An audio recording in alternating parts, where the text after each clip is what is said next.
ಲೋಕಸಭಾ ಚುನಾವಣೆ ಹತ್ತಿರದಲ್ಲಿದೆ. ಹೇಗಿದೆ ಶರಣರ ನಾಡು ಕಲಬುರಗಿ? ಖರ್ಗೆಗೆ ಸೆಡ್ಡು ಹೊಡೆದು ಗೆದ್ದ ಜಾಧವ್ ಅಭಿವೃದ್ಧಿ ಮಾಡಿದ್ರ? ಬರೀ ದೆಹಲಿಗಷ್ಟೇ ಸೀಮಿತರಾದ್ರ? ಪಾರ್ಲಿಮೆಂಟ್ನಲ್ಲಿ ರಾಜ್ಯದ ಪರ ಧ್ವನಿ ಎತ್ತಿದ್ರ? ಕಲಬುರಗಿ ಕ್ಷೇತ್ರಕ್ಕೆ ತಂದ ಯೋಜನೆಗಳು ಏನು? ಯಾರ ಪರ ಇದೆ ಕ್ಷೇತ್ರದ ಜನರ ಒಲವು? ಯಾರಿಗೆ ದಕ್ಕಲಿದೆ ಈ ಬಾರಿ ಗೆಲುವು? ಕರ್ನಾಟಕದ ಕಲ್ಲಿನ ನಾಡು ಕಲಬುರಗಿ ಲೋಕಸಭಾ ಕ್ಷೇತ್ರದ ಕಂಪ್ಲೀಟ್ ರಿಪೋರ್ಟ್ ಇದೇ ಹೊತ್ತಿನ ವಿಶೇಷ. ಲೋಕಸಭಾ ಜಿದ್ದಾಜಿದ್ದಿ. ನಾನು ವಾಸುದೇವ್ ಮಾರ್ನಾಡ್. ಲೋಕಸಭಾ ಚುನಾವಣೆಗೆ ಇನ್ನು ಕೆಲವು ತಿಂಗಳುಗಳು ಮಾತ್ರ ಬಾಕಿ ಇದೆ. ರಾಜಕೀಯ ಪಕ್ಷಗಳು ಚುನಾವಣಾ ತಾಲೀಮು ಶುರು ಮಾಡಿವೆ. ರಾಜ್ಯದಲ್ಲಿ ಬಿಜೆಪಿ ಕಾಂಗ್ರೆಸ್ ನಡುವೆ ಟಫ್ ಫೈಟ್ ಇದ್ರೆ, ಜೆಡಿಎಸ್ ಕೂಡ ಲೋಕ ಸಮರದ ತಯಾರಿಯಲ್ಲಿ ಹಿಂದೆ ಬಿದ್ದಿಲ್ಲ. ಸದ್ಯ ರಾಜ್ಯದ 28 ಲೋಕಸಭಾ ಕ್ಷೇತ್ರದಲ್ಲಿ ಬಿಜೆಪಿ 25 ಕ್ಷೇತ್ರಗಳಲ್ಲಿ ಗೆಲುವು ದಾಖಲಿಸಿದೆ. ಒಂದರಲ್ಲಿ ಕಾಂಗ್ರೆಸ್, ಮತ್ತೊಂದರಲ್ಲಿ ಪಕ್ಷೇತರ, ಇನ್ನೊಂದರಲ್ಲಿ ಜೆಡಿಎಸ್ ಅಭ್ಯರ್ಥಿಗಳು ಗೆಲುವು ಸಾಧಿಸಿದ್ದಾರೆ. ಈಗ ಗೆದ್ದಿರುವ ಸಂಸದರು ತಮ್ಮ ಕ್ಷೇತ್ರಗಳನ್ನು ಎಷ್ಟು ಅಭಿವೃದ್ಧಿ ಮಾಡಿದ್ದಾರೆ? ತಮ್ಮ ಕ್ಷೇತ್ರ ಹಾಗೂ ರಾಜ್ಯದ ವಿಚಾರಗಳ ಬಗ್ಗೆ ಲೋಕಸಭೆಯಲ್ಲಿ ಗಮನ ಸೆಳೆದಿದ್ದಾರಾ? ತಮ್ಮ ಅವಧಿಯಲ್ಲಿ ಅವರು ಮಾಡಿರುವಂಥ ಕಾರ್ಯಗಳು ಏನು? ಲೋಕಸಭೆಯಲ್ಲಿ ಅವರ ಅಟೆಂಡೆನ್ಸ್ ಹೇಗಿದೆ? ಕ್ಷೇತ್ರದ ಜನ ತಮ್ಮ ಸಂಸದರ ಕಾರ್ಯವೈಖರಿಗೆ ತೃಪ್ತರಾಗಿದ್ದಾರಾ? ತಮ್ಮ ಜನಪ್ರತಿನಿಧಿ ಬಗ್ಗೆ ಕ್ಷೇತ್ರದ ಜನ ಏನು ಹೇಳ್ತಾರೆ? ರಾಜ್ಯದ ಪ್ರಮುಖ ಲೋಕಸಭಾ ಕ್ಷೇತ್ರವಾದ ಕಲಬುರಗಿಯ ಕಂಪ್ಲೀಟ್ ರಿಪೋರ್ಟ್ ಇವತ್ತಿನ ಲೋಕಸಭಾ ಜಿದ್ದಾಜಿದ್ದಿಯಲ್ಲಿ ನೋಡೋಣ ಬನ್ನಿ.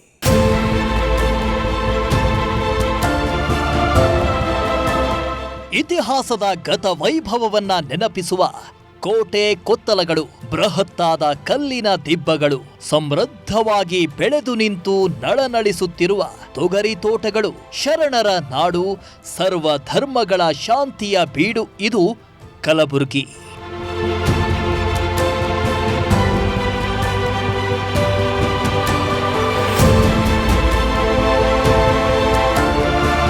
ಕಲಬುರಗಿ ಅಂದ್ರೆ ಕಲ್ಲಿನ ನಗರಿ ಅಂತ. ಇದೇ ಈ ಹಿಂದಿನ ಗುಲ್ಬರ್ಗ. ಈ ಭಾಗ ದಶಕಗಳ ಕಾಲ ನಿಜಾಮರ ಆಳ್ವಿಕೆಗೆ ಒಳಪಟ್ಟಿತ್ತು. ಸತತ ಹೋರಾಟದಿಂದ ಹೈದರಾಬಾದ್ ನಿಜಾಮರಿಂದ ಮುಕ್ತಿ ಪಡೆದಿದ್ದು 1947ರ ಸೆಪ್ಟೆಂಬರ್ನಲ್ಲಿ. ಹೀಗಾಗಿ ಪ್ರತಿ ವರ್ಷ ಸೆಪ್ಟೆಂಬರ್ 17ರಂದು ವಿಮೋಚನಾ ದಿನವನ್ನಾಗಿ ಆಚರಿಸಲಾಗುತ್ತೆ. 2019ರಲ್ಲಿ BS ಯಡಿಯೂರಪ್ಪ ಸರ್ಕಾರದ ಅವಧಿಯಲ್ಲಿ ಹೈದರಾಬಾದ್ ಕರ್ನಾಟಕ ಬದಲಾಗಿ ಕಲ್ಯಾಣ ಕರ್ನಾಟಕ ಅಂತ ನಾಮಕರಣ ಮಾಡಲಾಯಿತು.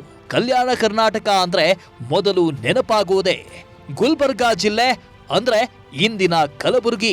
ಕಲಬುರಗಿ ಅತ್ತ ಮಹಾರಾಷ್ಟ್ರ, ಇತ್ತ ಆಂಧ್ರದಿಂದ ಸುತ್ತುವರೆದಿದೆ. ತೊಗರಿ ಬೆಳೆಗೆ ಪ್ರಸಿದ್ಧವಾಗಿರೋ ಈ ಜಿಲ್ಲೆ ಸುಣ್ಣದ ಕಲ್ಲು ನಿಕ್ಷೇಪಗಳಿಗೂ ತುಂಬಾನೇ ಫೇಮಸ್.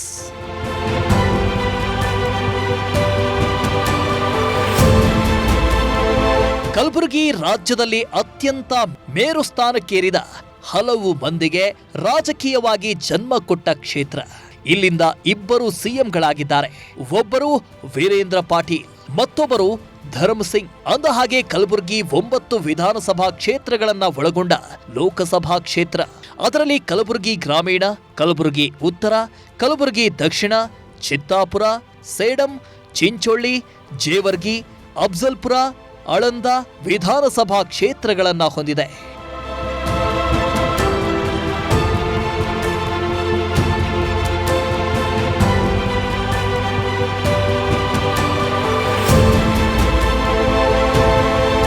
ಇನ್ನು ಕಲಬುರಗಿಯ ಇತಿಹಾಸ ಶುರುವಾಗುವುದು ರಾಷ್ಟ್ರಕೂಟರ ಕಾಲದಿಂದ. ಆಮೇಲೆ ಚಾಲುಕ್ಯ ಸಾಮ್ರಾಜ್ಯದಲ್ಲೂ ಕಲಬುರಗಿಗೆ ಪ್ರಾಶಸ್ತ್ಯ ಸಿಕ್ತು. 18ನೇ ಶತಮಾನದ ಆದಿಯಲ್ಲಿ ಮೊಘಲ್ ಸಾಮ್ರಾಜ್ಯದ ಪ್ರಭಾವ ಕಡಿಮೆಯಾಗಿ ಅಸಫ್ ಜಾ ಎಂಬ ಔರಂಗಜೇಬನ ಸೇನಾಧಿಕಾರಿ ಹೈದರಾಬಾದ್ ಸಂಸ್ಥಾನ ಸ್ಥಾಪಿಸಿದ.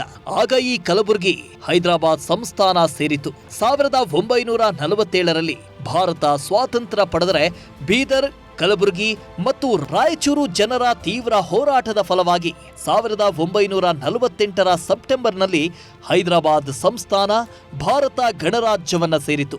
1956ರಲ್ಲಿ ರಾಜ್ಯಗಳ ಭಾಷಾವಾರು ವಿಂಗಡಣೆಯಲ್ಲಿ ಕಲಬುರಗಿ ಜಿಲ್ಲೆಯ 2 ತಾಲೂಕುಗಳ ಹೊರತು ಉಳಿದವು ಮೈಸೂರು ರಾಜ್ಯಕ್ಕೆ ಸೇರಿದ್ವು. 1976ರಲ್ಲಿ ಮೈಸೂರು ರಾಜ್ಯಕ್ಕೆ ಪುನರ್ನಾಮಕರಣ ಮಾಡಿ ಬದಲಾಗಿದ್ದು ಕರ್ನಾಟಕ ಎಂದು.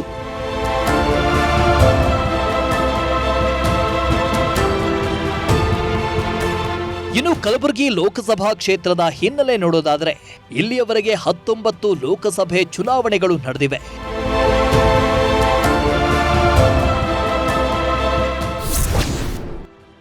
ಸಾವಿರದ 1952ರಿಂದ 2019ರವರೆಗೆ ಒಟ್ಟು 19 ಬಾರಿ ಕಲಬುರಗಿ ಲೋಕಸಭಾ ಚುನಾವಣೆಗಳು ನಡೆದಿವೆ.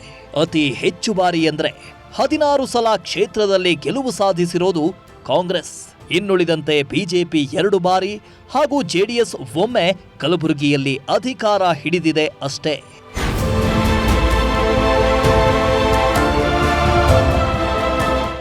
ಅಂದಹಾಗೆ ಕಲಬುರಗಿ ರಾಜ್ಯದ ದಿಗ್ಗಜ ರಾಜಕಾರಣಿಗಳು ಆಳಿದ ಕ್ಷೇತ್ರ. 1980ರಲ್ಲಿ ದಿವಂಗತ ಧರಮ್ ಸಿಂಗ್ ಅವರು ಗೆಲುವು ಸಾಧಿಸಿದರು. 1984ರಲ್ಲಿ ವೀರೇಂದ್ರ ಪಾಟೀಲ್ ಕಾಂಗ್ರೆಸ್ನಿಂದ ಗೆದ್ದಿದ್ರು. 1996ರಲ್ಲಿ ಜನತಾದಳದಿಂದ ಸ್ಪರ್ಧಿಸಿದ್ದ ದಿವಂಗತ ಖಮರುಲ್ ಇಸ್ಲಾಂ 1 ಬಾರಿ ಗೆಲುವಿನ ನಗೆ ಬೀರಿದ್ರೆ, ಬಿಜೆಪಿಯಿಂದ ಸ್ಪರ್ಧಿಸಿದ್ದ ಬಸವರಾಜ ಪಾಟೀಲ್ ಸೇಡಂ ಮೊದಲ ಬಾರಿ ಬಿಜೆಪಿ ಬಾವುಟ ಹಾರಿಸಿದ್ರು. ಇನ್ನು 2009ರ ಹೊತ್ತಿಗೆ ಕಲಬುರಗಿ ಲೋಕಸಭಾ ಕ್ಷೇತ್ರ ಮೀಸಲು ಕ್ಷೇತ್ರವಾದ ಹಿನ್ನೆಲೆಯಲ್ಲಿ ಗುರುಮಿಠಕಲ್ ವಿಧಾನಸಭಾ ಕ್ಷೇತ್ರದಿಂದ ಸತತವಾಗಿ ಗೆದ್ದು ಬೀಗುತ್ತಿದ್ದ ಹಾಲಿ ಎಐಸಿಸಿ ಅಧ್ಯಕ್ಷ ಮಲ್ಲಿಕಾರ್ಜುನ್ ಖರ್ಗೆ ಅವರನ್ನ ಕಾಂಗ್ರೆಸ್ ಹೈಕಮಾಂಡ್ ರಾಜ್ಯ ರಾಜಕಾರಣದಿಂದ ಕೇಂದ್ರ ರಾಜಕಾರಣಕ್ಕೆ ಶಿಫ್ಟ್ ಮಾಡಿಸಿಕೊಳ್ತು.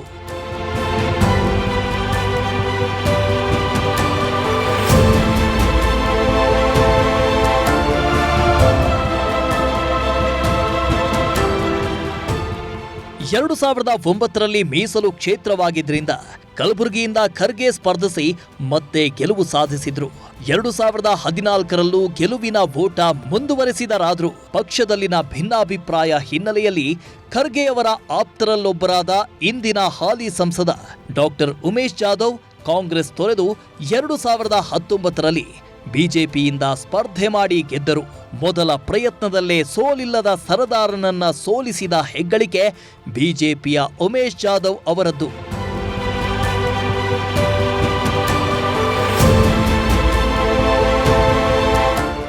ಕಲಬುರಗಿ ಅಂದ ತಕ್ಷಣ ರಾಜ್ಯದ ಮತ್ತು ದೇಶದ ಗಮನ ಯಾಕೆ ಹಿಂದೆ ಇದು ಕಲಬುರಗಿ ಅನ್ನೋದು ಒಂದು ರಾಜಕೀಯ ಶಕ್ತಿ ಕೇಂದ್ರ ಮುಂಚೆಯಿಂದಲೇ. ಯಾಕೆಂತಂದರೆ ಇಲ್ಲಿಂದ 2 ಮುಖ್ಯಮಂತ್ರಿಗಳಾಗಿದ್ದಾರೆ. ಒಂದು ಇಂದಿರಾ ಗಾಂಧಿಯ ಆಪ್ತರಾದಂಥ ಸ್ಟಿಫನ್ ಅವರು ಕಲಬುರಗಿ ಲೋಕಸಭಾ ಕ್ಷೇತ್ರದಿಂದ ಗೆದ್ದು ಕೇಂದ್ರದ ಸಚಿವರಾಗಿದ್ದರು. ನಂತರ ವೀರೇಂದ್ರ ಪಾಟೀಲ್ ಅವರು ಸಹ ಈ ಕ್ಷೇತ್ರದಿಂದ MP ಆಗಿ ಮಂತ್ರಿ ಆದವರಿದ್ದರು. ಆ ನಂತರ ಖರ್ಗೆ ಅವರು ಮಲ್ಲಿಕಾರ್ಜುನ್ ಖರ್ಗೆ ಅವರು ಕಲಬುರಗಿ ಕ್ಷೇತ್ರದಿಂದ ಗೆದ್ದು 2 ಖಾತೆಯನ್ನು, ಪ್ರಮುಖ ಖಾತೆಯನ್ನು, ಒಂದು ಕಾರ್ಮಿಕ ಖಾತೆಯನ್ನು ಮತ್ತು ಒಂದು ರೈಲ್ವೆ ಖಾತೆಯನ್ನು ನಿರ್ವಹಣೆ ಮಾಡಿದಂಥವ್ರು. ಭಾಳ ಯಶಸ್ವಿಯಾಗಿ ಅವರು ನಿರ್ವಹಣೆ ಮಾಡಿದ್ರು. ಕಲ್ಯಾಣ ಕರ್ನಾಟಕ ಗಡಿ ಭಾಗದ ಕಲಬುರಗಿ ಜಿಲ್ಲೆ ಅಭಿವೃದ್ಧಿಯಲ್ಲೂ ಹಾಗೂ ಶೈಕ್ಷಣಿಕವಾಗಿಯೂ ತೀರಾ ಹಿಂದುಳಿದಿದೆ. ಹೀಗಾಗಿ ಕೆಲಸ ಅರಸಿ ಅತಿ ಹೆಚ್ಚು ಜನ ಗುಳೆ ಹೋಗುವುದು ಕರ್ನಾಟಕದ ಇದೇ ಭಾಗದಿಂದ. ನೆರೆಯ ಮಹಾರಾಷ್ಟ್ರ, ತೆಲಂಗಾಣ, ಪುಣೆ ಸೇರಿದಂತೆ ಇತರೆ ಕಡೆ ಇಲ್ಲಿನ ಜನರು ತುತ್ತು ಅನ್ನಕ್ಕಾಗಿ ಗುಳೆ ಹೋಗ್ತಿದ್ದಾರೆ. ಯಾವುದೇ ಸರ್ಕಾರ ಬಂದರೂ ಈ ಭಾಗದ ಜನರು ಗುಳೆ ಹೋಗೋದನ್ನ ತಪ್ಪಿಸಲು ಮಾತ್ರ ಇದುವರೆಗೂ ಸಾಧ್ಯವಾಗಲಿಲ್ಲ. ಹೌದು, ಕಲ್ಯಾಣ ಕರ್ನಾಟಕದ ಕಲಬುರಗಿ ಅತ್ಯಂತ ಹಿಂದುಳಿದ ಜಿಲ್ಲೆಯಾಗಿದೆ. ಸೂರ್ಯ ನಗರಿ ಎನಿಸಿಕೊಂಡಿರುವ ಈ ನಾಡಿನ ಜನತೆ ಪ್ರತಿ ಬಾರಿಯೂ ಬರಗಾಲ ಎದುರಿಸುತ್ತಾರೆ. ಮಳೆಗಾಲದಲ್ಲಿ ಅತಿವೃಷ್ಟಿಗೆ ಸಿಲುಕಿದರೆ ಬೇಸಿಗೆ ಕಾಲದಲ್ಲಿ ಬರಗಾಲ. ಆಗ ಇಲ್ಲಿ ಹನಿ ನೀರಿಗೂ ಪರದಾಡುವಂತ ಪರಿಸ್ಥಿತಿ. ಭೀಮಾ ನದಿ ಈ ಭಾಗದ ಜನರ ಜೀವನಾಡಿ. ಅದನ್ನ ಹೊರತುಪಡಿಸಿದ್ರು ಸಣ್ಣಪುಟ್ಟ ನದಿಗಳು ಸಹ ಹರಿಯುತ್ತವಾದರೂ ರೈತರಿಗೆ ಸೂಕ್ತ ನೀರಾವರಿ ವ್ಯವಸ್ಥೆ ಇಲ್ಲದೆ ಇಲ್ಲಿನ ರೈತಾಪಿ ವರ್ಗ ದೇಶದ ಬೇರೆ ಬೇರೆ ಭಾಗಗಳಿಗೆ ಕೆಲಸ ಅರಸಿ ಗುಳೆ ಹೋಗ್ತಾರೆ. ಕಲಬುರಗಿಯಿಂದ ರಾಜಧಾನಿ ಬೆಂಗಳೂರಿಗೂ ಹೆಚ್ಚಿನ ಜನ ಕೆಲಸಕ್ಕಾಗಿ ಬರ್ತಾರೆ.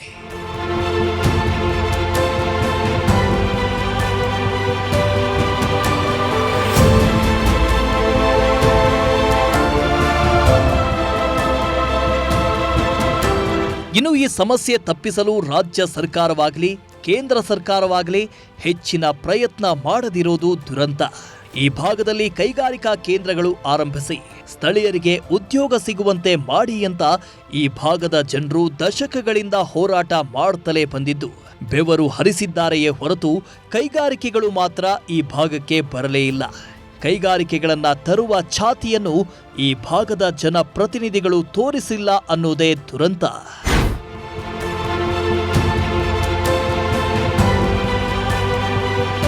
ಕಲಬುರಗಿ ರಾಜ್ಯದಲ್ಲಿ ಎರಡನೇ ದೊಡ್ಡ ಕ್ಷೇತ್ರ, ಹೇಳಿಕೊಳ್ಳುವುದಕ್ಕೆ ದಿಗ್ಗಜರಾಳಿದ ನಾಡು. ಆದರೆ ಅಭಿವೃದ್ಧಿ ಮಾತ್ರ ಅಷ್ಟಕ್ಕಷ್ಟೇ. ಜಿಲ್ಲೆಯಲ್ಲಿ ಉತ್ತಮ ರಿಸೋರ್ಸ್ ಇದ್ರೂ ಜನಪ್ರತಿನಿಧಿಗಳು ಇದನ್ನು ಸಾರ್ವಜನಿಕರಿಗೆ ಅನುಕೂಲವಾಗುವಂತೆ ಮಾರ್ಪಡಿಸುವಲ್ಲಿ ಇದುವರೆಗೂ ವಿಫಲರಾಗಿರುವುದು ದುರಂತ.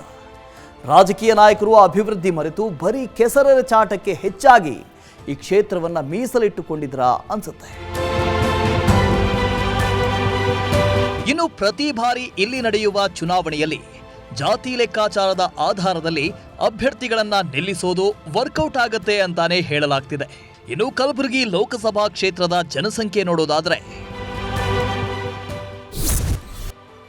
ಪುರುಷ ಮತದಾರರು 9,94,647 ಇದ್ರೆ ಮಹಿಳಾ ಮತದಾರರು 9,83,477 ಮಂದಿ. ಒಟ್ಟು ಮತದಾರರ ಸಂಖ್ಯೆ 19,78,130 ಮತದಾರರಿದ್ದಾರೆ. ಇನ್ನು ಕಲಬುರಗಿ ಸರ್ವ ಜನಾಂಗದ ಶಾಂತಿಯ ತೋಟ. ಇಲ್ಲಿ ಹಲವು ಜಾತಿ ಧರ್ಮಗಳ ಜನರು ಶಾಂತಿಯಿಂದಲೇ ಬದುಕ್ತಿದ್ದಾರೆ. ರಾಜಕೀಯ ಅಂತ ಬಂದ್ರೆ ಕೆಲ ಸಮುದಾಯಗಳು ಪ್ರಾಮುಖ್ಯತೆ ಪಡೆದುಕೊಳ್ತಿವೆ. ಕಲಬುರಗಿ ಲೋಕಸಭಾ ಕ್ಷೇತ್ರದಲ್ಲಿ ಜಾತಿ ಪ್ರಾಬಲ್ಯ ನೋಡೋದಾದ್ರೆ ಇಲ್ಲಿ ಅತಿ ಹೆಚ್ಚು ಲಿಂಗಾಯತ ಸಮುದಾಯದ ಮತಗಳಿವೆ. ಹೌದು, 4,43,000 ಮತದಾರರು ಲಿಂಗಾಯತ ಸಮುದಾಯದವರೇ. ಉಳಿದಂತೆ ಎರಡನೇ ಸ್ಥಾನದಲ್ಲಿ SC ST ಅವರು 3,71,000 ಮತದಾರರಿದ್ದಾರೆ. ಇನ್ನು ಮೂರನೇ ಸ್ಥಾನದಲ್ಲಿ 2,89,000 ಮತದಾರರನ್ನ ಹೊಂದಿರುವ ಮುಸ್ಲಿಮರಿದ್ರೆ, ನಾಲ್ಕನೇ ಸ್ಥಾನದಲ್ಲಿ ಕೂಲಿ ಸಮಾಜ ಮತ್ತು 5ನೇ ಸ್ಥಾನದಲ್ಲಿ ಕುರುಬ ಹಾಗೂ 6ನೇ ಸ್ಥಾನದಲ್ಲಿ ಲಂಬಾಣಿಗಳಿದ್ದಾರೆ. ಬ್ರಾಹ್ಮಣರು ಸುಮಾರು 96,000 ಮಂದಿ ಇದ್ದಾರೆ. ಆದರೆ ಇವರಲ್ಲಿ ಪ್ರಧಾನ ಪಾತ್ರ ವಹಿಸುವ ಮತದಾರರು ಅಂದರೆ ಅದು ಲಿಂಗಾಯತರು, SC ST ಹಾಗೂ ಮುಸ್ಲಿಂ ಸಮುದಾಯ. ಇವರು ಮೆಚ್ಚುವ ವ್ಯಕ್ತಿಯೇ ಇದುವರೆಗೂ ಕಲಬುರಗಿ ವಿಧಾನಸಭಾ ಕ್ಷೇತ್ರದಲ್ಲಿ ಅಧಿಕಾರ ಪಡೆದಿದ್ದಾರೆ. ಕಲಬುರಗಿ ಲೋಕಸಭಾ ಕ್ಷೇತ್ರಕ್ಕೆ ಸಂಬಂಧಪಟ್ಟಂತೆ ಈಗಾಗಲೇ ಇದು ಮೀಸಲು ಲೋಕಸಭಾ ಕ್ಷೇತ್ರ. ಆದರೆ ಇಲ್ಲಿ ಡಿಸೈಡಿಂಗ್ ಫ್ಯಾಕ್ಟರ್ ಅಂತ ವೋಟರ್ಸ್ ಅಂತ ಬಂದಾಗ ಲಿಂಗಾಯತರು ಹೆಚ್ಚು ಪ್ರಬಲರಾಗಿದ್ದಾರೆ. ಮತ್ತು ಲಿಂಗಾಯತರ ನಂತರದಲ್ಲಿ ಮುಸ್ಲಿಮರು ಇರ್ಬೋದು, ದಲಿತರು ಇರ್ಬೋದು, ಕೂಲಿ ಕಬ್ಬಲಿಗ ಸಮಾಜದವರು ಮತ್ತು ಕುರುಬರು ಇದ್ದಾರೆ. ಇವೆಲ್ಲವನ್ನು ನಾವು ಹೋಲಿಕೆ ಮಾಡಿದಾಗ ಇಲ್ಲಿ ಒಂದು ಹಂತದಲ್ಲಿ ಲಿಂಗಾಯತ ಮತ್ತು ದಲಿತ ಮತಗಳು ಯಾರು ಹೆಚ್ಚಿನ ಪ್ರಮಾಣದಲ್ಲಿ ತಗೋತಾರೋ, ಜೊತೆಗೆ ಬಂಜಾರ ಸಮುದಾಯದ ಓಟುಗಳನ್ನು ಯಾರು ಹೆಚ್ಚಿನ ಪ್ರಮಾಣದಲ್ಲಿ ತಗೋತಾರೋ ಅವರು ಗೆಲ್ಲುವ ಸಾಧ್ಯತೆಗಳು ಹೆಚ್ಚಾಗಿರ್ತದೆ. ಕಲಬುರಗಿ ಲೋಕಸಭಾ ಕ್ಷೇತ್ರ ಕಾಂಗ್ರೆಸ್ನ ಭದ್ರಕೋಟೆ. 2009 ಮತ್ತು 2014ರಲ್ಲಿ ನಡೆದ ಲೋಕಸಭೆ ಚುನಾವಣೆಯಲ್ಲಿ ಹಾಲಿ AICC ಅಧ್ಯಕ್ಷ ಮಲ್ಲಿಕಾರ್ಜುನ್ ಖರ್ಗೆ ಗೆಲುವು ಸಾಧಿಸಿದ್ದರು. ಒಂದು ಬಾರಿ ಕಾರ್ಮಿಕ ಸಚಿವರಾಗಿ ಹಾಗೂ ಮತ್ತೊಂದು ಬಾರಿ ಕೇಂದ್ರ ರೈಲ್ವೆ ಸಚಿವರಾಗಿ ಕಾರ್ಯನಿರ್ವಹಿಸಿದ್ರು. ಕಾರ್ಮಿಕ ಸಚಿವರಾಗಿದ್ದಾಗ ಕಾರ್ಮಿಕರ ಕಲ್ಯಾಣಕ್ಕಾಗಿ ಕಲಬುರಗಿಯಲ್ಲಿ ESI ಆಸ್ಪತ್ರೆ ಆರಂಭಿಸಿದ್ರು. ಇಷ್ಟೇ ಅಲ್ಲ, ಬಡ ಕಾರ್ಮಿಕರ ಮಕ್ಕಳಿಗೂ ವೈದ್ಯಕೀಯ ಶಿಕ್ಷಣ ಸಿಗಲಿ ಎನ್ನುವ ದೂರದೃಷ್ಟಿಯಿಂದ ESI ಆಸ್ಪತ್ರೆಯಲ್ಲಿ ವೈದ್ಯಕೀಯ ಶಿಕ್ಷಣ ಸೌಲಭ್ಯವನ್ನ ಆರಂಭಿಸಿದ್ರು.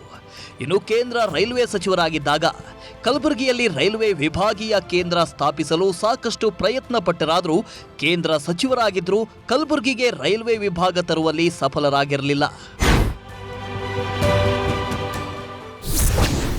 2014ರಲ್ಲಿ ಮಲ್ಲಿಕಾರ್ಜುನ್ ಖರ್ಗೆ ಜಯ, 2019ರಲ್ಲಿ ಡಾಕ್ಟರ್ ಉಮೇಶ್ ಜಾಧವ್ ವಿಜಯ, 94,452 ಮತಗಳ ಅಂತರದಿಂದ ಖರ್ಗೆ ಸೋಲಿನ ರುಚಿ. ಹೌದು, 2009ರಲ್ಲಿ ಕಾಂಗ್ರೆಸ್ನಿಂದ ಮಲ್ಲಿಕಾರ್ಜುನ್ ಖರ್ಗೆ 3,45,241 ಮತಗಳನ್ನು ಪಡೆದು ಬಿಜೆಪಿ ಅಭ್ಯರ್ಥಿ ರೇವುನಾಯಕ್ ಬೆಳಮಗಿ ವಿರುದ್ಧ 1,34,004 ಮತಗಳ ಅಂತರದಲ್ಲಿ ಗೆಲುವು ಸಾಧಿಸಿದ್ರು. ಇನ್ನು 2014ರಲ್ಲೂ ಮಲ್ಲಿಕಾರ್ಜುನ್ ಖರ್ಗೆ 5,07,193 ಮತಗಳನ್ನು ಪಡೆದು ಮತ್ತೆ ರೇವುನಾಯಕ್ ಬೆಳಮಗಿ ವಿರುದ್ಧವೇ ಮತ್ತೆ ಗೆದ್ದಿದ್ರು. ಹೀಗೆ ಗೆಲುವಿನ ಓಟದಲ್ಲಿ ಮುನ್ನುಗ್ಗುತ್ತಿದ್ದ ಮಲ್ಲಿಕಾರ್ಜುನ್ ಖರ್ಗೆ ಅವರಿಗೆ 2019ರಲ್ಲಿ ಬಿಜೆಪಿಯ ಡಾಕ್ಟರ್ ಉಮೇಶ್ ಜಾಧವ್ ಸೋಲಿನ ರುಚಿ ತೋರಿಸಿ ಕೈಕೋಟೆಯನ್ನ ಭೇದಿಸಿ ಕೇಸರಿ ಪತಾಕೆ ಹಾರಿಸಿದ್ರು. ಬಿಜೆಪಿಯಿಂದ ಡಾಕ್ಟರ್ ಉಮೇಶ್ ಜಾಧವ್ 6,20,192 ಮತಗಳನ್ನು ಪಡೆದರು. ಖರ್ಗೆ ವಿರುದ್ಧ ಭರ್ಜರಿ 95,452 ಮತಗಳ ಅಂತರದಿಂದ ಖರ್ಗೆಗೆ ಸೋಲುಣಿಸಿದ್ರು. ಅಂದಹಾಗೆ ಕಳೆದ ಬಾರಿ ಖರ್ಗೆ ಅವರನ್ನ ಸೋಲಿಸಲು ಕೇಸರಿ ಪಡೆ ಶತ ಪ್ರಯತ್ನ ನಡೆಸಿದ್ದು, ಅದಕ್ಕಾಗಿ ಸಾಕಷ್ಟು ರಣತಂತ್ರ ಹೆಣೆದಿದ್ರು. ಹೊಸ ಪ್ರಯತ್ನ ನಡೆಸಿದ ಬಿಜೆಪಿ ಖರ್ಗೆ ಅವರ ಆಪ್ತರಲ್ಲೇ ಗುರುತಿಸಿಕೊಂಡು ಚಿಂಚೋಳಿಯಿಂದ ಶಾಸಕರಾಗಿದ್ದ ಡಾಕ್ಟರ್ ಉಮೇಶ್ ಜಾಧವ್ ಅವರನ್ನ ಕಾಂಗ್ರೆಸ್ನಿಂದ ಬಿಜೆಪಿಗೆ ಕರೆತಂದು ಖರ್ಗೆ ವಿರುದ್ಧವೇ ಕಣಕ್ಕಿಳಿಸಿ ಗೆದ್ದಿದ್ರು. ಆಪರೇಷನ್ ಕಮಲ ಮೂಲಕ ಬಂದಿದ್ದ ಡಾಕ್ಟರ್ ಉಮೇಶ್ ಜಾಧವ್ ತಮ್ಮ ಆಪ್ತ ಸ್ನೇಹಿತನ ವಿರುದ್ಧವೇ ರೋಚಕ ಗೆಲುವು ಸಾಧಿಸುವ ಮೂಲಕ ಕೈಕೋಟೆ ಛಿದ್ರಗೊಳಿಸಿ ಬಿಜೆಪಿಗೆ ಗೆಲುವು ದಕ್ಕಿಸಿಕೊಟ್ರು. ಕಲಬುರಗಿ ಲೋಕಸಭಾ ಕ್ಷೇತ್ರಕ್ಕೂ ಕೂಡ ಭಾಳ ಹೆಚ್ಚಿನ ಒಂದು ಪ್ರಗತಿ ಕಾಣುವಂಥ ನಿಟ್ಟಿನಲ್ಲಿ ತಮ್ಮನ್ನೇ ತಾವು ತೊಡಸ್ಕೊಳ್ತಾ ಇರೋದು ನಾವು ಇವತ್ತಿನ ದಿವಸ ಕಾಣ್ತಾ ಇದ್ದೀವಿ. ಇವತ್ತು ನಮ್ಮ ಡಾಕ್ಟರ್ ಉಮೇಶ್ ಜಾಧವ್ಜಿ ಅವರು ತಮ್ಮದೇ ಆದಂಥ ನಿಟ್ಟಿನಲ್ಲಿ ತಮ್ಮದೇ ಆದಂಥ ಗುರಿಗಳನ್ನು ತಮ್ಮದೇ ಆದಂಥ ಎಜೆಂಡಾಗಳನ್ನು ನಿಶ್ಚಯ ಮಾಡಿಕೊಂಡು ಭಾಳ ಅತ್ಯಂತ ಕ್ರಿಯಾಶೀಲವಾಗಿ ಇವತ್ತು ಸಂಸದ ಸದಸ್ಯನಾಗಿ ಪಾರ್ಲಿಮೆಂಟ್ನಲ್ಲಿ ಕೂಡ ಅತ್ಯಂತ ಕ್ರಿಯಾಶೀಲ ಒಬ್ಬ ಸಂಸದನಾಗಿ ಅಲ್ಲಿನ ಪ್ರೊಸೀಡಿಂಗ್ಸ್ ಅಲ್ಲಿನ ಚಟುವಟಿಕೆಗಳಲ್ಲಿ ಕೂಡ ತಮ್ಮನ್ನೇ ತೊಡಸ್ಕೊಂಡು ಈ ಭಾಗದ ಸಮಸ್ಯೆಗಳನ್ನು ಜ್ವಲಂತ ಸಮಸ್ಯೆಗಳನ್ನು ಸಂಸತ್ ಭವನದಲ್ಲಿ ಇವತ್ತು ಎತ್ತುವಂಥ ಕೆಲಸ ಇರ್ಬೋದು. ಲೋಕಸಭೆಯಲ್ಲಿ ಡಾಕ್ಟರ್ ಜಾಧವ್ ಪರ್ಫಾರ್ಮೆನ್ಸ್, ಸಂಸತ್ನಲ್ಲಿ 89% ಹಾಜರಾತಿ, ರಾಜ್ಯದ ಪರ 356 ಪ್ರಶ್ನೆ ಕೇಳಿದ ಸಂಸದ ಡಾಕ್ಟರ್ ಜಾಧವ್ 61 ಬಾರಿ ಚರ್ಚೆಗಳಲ್ಲಿ ಭಾಗಿ. ಸಂಸದ ಡಾಕ್ಟರ್ ಉಮೇಶ್ ಜಾಧವ್ ಲೋಕಸಭೆಯಲ್ಲಿ ಉತ್ತಮ ಪರ್ಫಾರ್ಮೆನ್ಸ್ ತೋರಿದ ಸಂಸದರಲ್ಲಿ ಒಬ್ಬರು.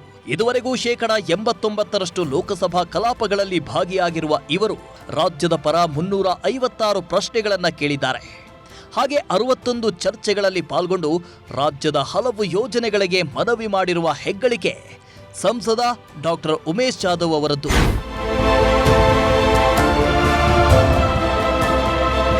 ಇದುವರೆಗೂ ಸಂಸದ ಉಮೇಶ್ ಜಾಧವ್ ಲೋಕಸಭೆಯಲ್ಲಿ 89% ಹಾಜರಾತಿ ಹೊಂದಿದ್ದಾರೆ.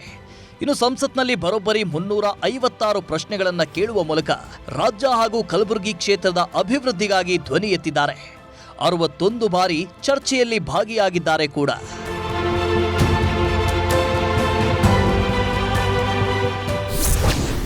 ಕೋವಿಡ್ ಸ್ಥಿತಿ ಯಶಸ್ವಿಯಾಗಿ ನಿರ್ವಹಣೆ, ವೈದ್ಯರಾಗಿ ಕ್ಷೇತ್ರದಲ್ಲಿ ಕೋವಿಡ್ ನಿಯಂತ್ರಣಕ್ಕೆ ಹರಸಾಹಸ. 2020 ಇಡೀ ಜಗತ್ತೇ ಕೋವಿಡ್ ಸಾಂಕ್ರಾಮಿಕ ರೋಗಕ್ಕೆ ಪರಿತಪಿಸುತ್ತಿತ್ತು. ರಾಜ್ಯದಲ್ಲಿ ಕೋವಿಡ್ಗೆ ಮೊದಲ ಬಲಿಯಾಗಿದ್ದು ಸಹ ಕಲಬುರಗಿ ಜಿಲ್ಲೆಯಲ್ಲೇ. ಆನಂತರ ಜಿಲ್ಲೆಯಲ್ಲಿ ಕೋವಿಡ್ ನಿಯಂತ್ರಿಸಲಾಯಿತು. ಒಬ್ಬ ವೈದ್ಯರಾಗಿ ಸಂಸದ ಜಾಧವ್ ತಮ್ಮ ಕ್ಷೇತ್ರದಲ್ಲಿ ಕೊರೋನಾ ನಿಯಂತ್ರಣಕ್ಕೆ ಹರಸಾಹಸ ಪಟ್ಟರು. ತಾವೇ ಖುದ್ದಾಗಿ ಮುತುವರ್ಜಿ ವಹಿಸಿ ಅಗತ್ಯ ಔಷಧಿ ಹಾಗೂ ವೈದ್ಯಕೀಯ ನೆರವು ತಂದು ತಮ್ಮ ಕ್ಷೇತ್ರದ ಜನರ ಪ್ರಾಣ ಉಳಿಸುವಲ್ಲಿ ಹೆಚ್ಚಿನ ಶ್ರಮ ಪಟ್ಟಿದ್ರು. ಕೊರೋನಾದಲ್ಲಿ ನಾನು ಒಬ್ಬ ವೈದ್ಯನಾಗಿ ನನಗೆ 60 ವರ್ಷ ದಾಟಿದರೂ ಕೂಡ ನಾನು ಒಬ್ಬ ವೈದ್ಯನ ಹೆಂಗೆ ಯುದ್ಧ ಭೂಮಿಯಲ್ಲಿ ಯೋಧ ಹೆಂಗೆ ಕೆಲಸ ಮಾಡ್ತಾನೆ ಯುದ್ಧ ಆದಾಗ ಇದೂ ಒಂದು ಯುದ್ಧ ಟೈಪ್ ಶುರುವಾಗಿತ್ತು. ಹಗಲು ರಾತ್ರಿ ತಿರುಗಾಡಿ ನಾನು ಇಲ್ಲಿ ಲಿಕ್ವಿಡ್ ಆಕ್ಸಿಜನ್ ಆಗಲಿ ಬೆಡ್ಗಳು ಜಾಸ್ತಿ ಮಾಡಿಸೋದಾಗಲಿ ಫಸ್ಟ್ ಕೋವಿಡ್ ಡೆತ್ ಆಗಿದ್ದು ನನ್ನ ಕ್ಷೇತ್ರ ಕಲಬುರಗಿಯಲ್ಲಿ. RT-PCR ಲ್ಯಾಬ್ ಭಾರತ ದೇಶದಲ್ಲೇ ಮೊದಲನೇ ಲ್ಯಾಬ್ ನಾನು ಕೋವಿಡ್ ಪೀರಿಯಡಲ್ಲಿ ಜಗಳ ಮಾಡಿ ಒತ್ತಡ ಹಾಕಿ ಕಲಬುರಗಿಯಲ್ಲಿ ನಾನು RT-PCR ಲ್ಯಾಬ್ ಶುರು ಮಾಡಿಸಿದ್ವಿ. ಒಂದು ಕಡೆ ಸಂಸತ್ನಲ್ಲಿ ಕಲಬುರಗಿ ಅಭಿವೃದ್ಧಿ ಬಗ್ಗೆ ಹೆಚ್ಚು ಒತ್ತು ನೀಡುತ್ತಿದ್ರು. ಸಿಕ್ಕ ಅನುದಾನವನ್ನ ಸಮರ್ಪಕವಾಗಿ ಬಳಕೆ ಮಾಡಿಕೊಂಡಿಲ್ಲ ಎನ್ನುವ ಆರೋಪಗಳು ಹಾಲಿ ಸಂಸದ ಡಾಕ್ಟರ್ ಉಮೇಶ್ ಜಾಧವ್ ಅವರ ಮೇಲಿದೆ.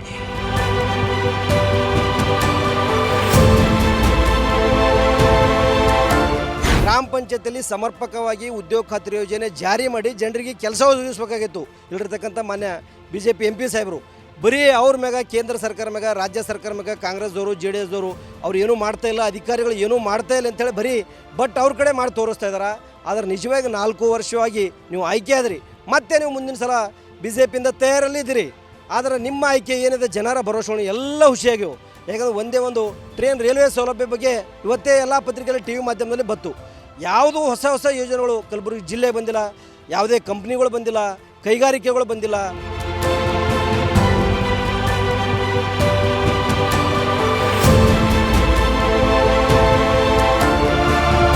ಹಿರಿಯ ಕಾಂಗ್ರೆಸ್ ನಾಯಕ ಮಲ್ಲಿಕಾರ್ಜುನ್ ಖರ್ಗೆ ವಿರುದ್ಧ ಭರ್ಜರಿಯಾಗಿ 2019ರಲ್ಲಿ ಗೆದ್ದ ಉಮೇಶ್ ಜಾಧವ್ ಕ್ಷೇತ್ರದಲ್ಲಿ ಹಲವಾರು ಅಭಿವೃದ್ಧಿ ಕಾರ್ಯಗಳನ್ನು ಮಾಡಿದ್ದಾರೆ ಎನ್ನಲಾಗ್ತಾ ಇದ್ದು, ಅವುಗಳಲ್ಲಿ ಪ್ರಮುಖವಾದವುಗಳೆಂದರೆ ಕಳೆದ ಕೇಂದ್ರ ಬಜೆಟ್ನಲ್ಲಿ ಮೋದಿ ಸರ್ಕಾರ ದೇಶದ 7 ಕಡೆಗಳಲ್ಲಿ ಮೆಗಾ ಟೆಕ್ಸ್ಟೈಲ್ ಪಾರ್ಕ್ ನಿರ್ಮಾಣ ಯೋಜನೆ ಘೋಷಿಸಿತ್ತು.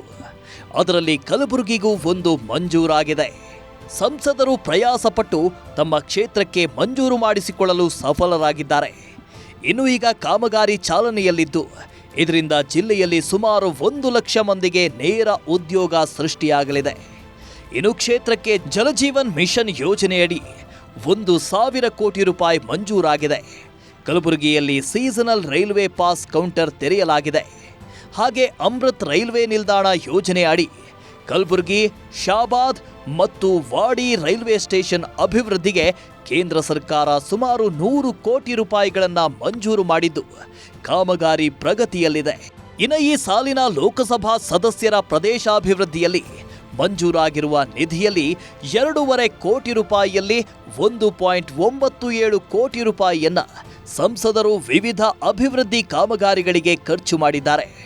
ಉಳಿದ ಹಣ ಇತರೆ ಅಭಿವೃದ್ಧಿ ಕಾಮಗಾರಿಗಳಿಗೆ ಬಳಸಲು ಯೋಜನೆ ರೂಪಿಸಲಾಗ್ತಿದೆ. ಹಲವರು ಸಂಸದರ ಕಾರ್ಯಕ್ಕೆ ಶ್ಲಾಘನೆ ವ್ಯಕ್ತಪಡಿಸಿದ್ದಾರೆ. ಕಲಬುರಗಿ ಜಿಲ್ಲೆಯಲ್ಲಿ ವಿಮಾನ ನಿಲ್ದಾಣ ಸ್ಥಾಪನೆ ಆಗಿರಬಹುದು, ವಿಮಾನ ನಿಲ್ದಾಣದಲ್ಲಿ ಇವತ್ತು ನೈಟ್ ಲ್ಯಾಂಡಿಂಗ್ ಬಗ್ಗೆ ಆಗಿರಬಹುದು, ಈ ರೀತಿಯಾದಂಥ ಈ ನಮ್ಮ ಕಲಬುರಗಿ ಜಿಲ್ಲೆಯಲ್ಲಿ ಸಾಕಷ್ಟು ಜನರ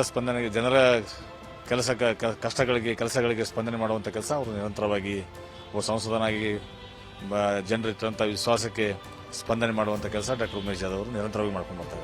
ಈ ಬಾರಿ ಕಲಬುರಗಿ ಹೈವೋಲ್ಟೇಜ್ ಕ್ಷೇತ್ರವಾಗಿ ಮಾರ್ಪಟ್ಟಿದೆ. ಕಲಬುರಗಿ ಲೋಕಸಭಾ ಕ್ಷೇತ್ರದ 9 ವಿಧಾನಸಭಾ ಕ್ಷೇತ್ರಗಳಲ್ಲಿ 2ರಲ್ಲಿ ಮಾತ್ರ ಬಿಜೆಪಿ ಗೆದ್ದಿದ್ದು ಉಳಿದ 7 ಕ್ಷೇತ್ರದಲ್ಲಿ ಕಾಂಗ್ರೆಸ್ನ ಶಾಸಕರಿದ್ದಾರೆ. ಇನ್ನು ಈ ಬಾರಿ ಹಾಲಿ ಸಂಸದ ಡಾಕ್ಟರ್ ಉಮೇಶ್ ಜಾಧವ್ ಮತ್ತೆ ಸ್ಪರ್ಧಿಸೋದು ಬಹುತೇಕ ಖಚಿತ ಎನ್ನಲಾಗ್ತಿದ್ದು ಕಾಂಗ್ರೆಸ್ನಿಂದ ಹಾಲಿ ಎಐಸಿಸಿ ಅಧ್ಯಕ್ಷ ಮಲ್ಲಿಕಾರ್ಜುನ್ ಖರ್ಗೆ ಅಥವಾ ಗ್ರಾಮೀಣಾಭಿವೃದ್ಧಿ ಸಚಿವ ಪ್ರಿಯಾಂಕ್ ಖರ್ಗೆ ಇಲ್ಲ ಮಲ್ಲಿಕಾರ್ಜುನ್ ಖರ್ಗೆ ಅಥವಾ ಅವರ ಅಳಿಯ ರಾಧಾಕೃಷ್ಣ ಅವರ ಹೆಸರುಗಳು ಕೇಳಿಬರ್ತಿವೆ. ಸಂಸದ ಜಾಧವ್ ಈಗಾಗಲೇ ಚುನಾವಣಾ ತಯಾರಿ ಶುರುವಿಟ್ಟುಕೊಂಡಿದ್ದು ಬೆಂಬಲಿಗರೊಂದಿಗೆ ಕ್ಷೇತ್ರ ಸುತ್ತಾಡ್ತಿದ್ದಾರೆ. ಕಾಂಗ್ರೆಸ್ ಕೂಡ ತನ್ನ ಪ್ಲಾನ್ ಮಾಡಿದೆ. ಒಟ್ಟಾರೆ ಈ ಕ್ಷೇತ್ರದಲ್ಲಿ ಕಾಂಗ್ರೆಸ್ ಬಿಜೆಪಿ ನಡುವೆ ಈ ಬಾರಿ ಭರ್ಜರಿ ಫೈಟ್ ನಡೆಯೋದು ಗ್ಯಾರಂಟಿ.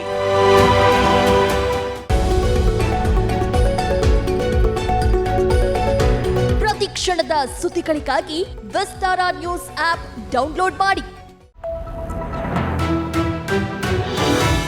ವಿಸ್ತಾರ ನ್ಯೂಸ್, ನಿಖರ ಜನಪರ.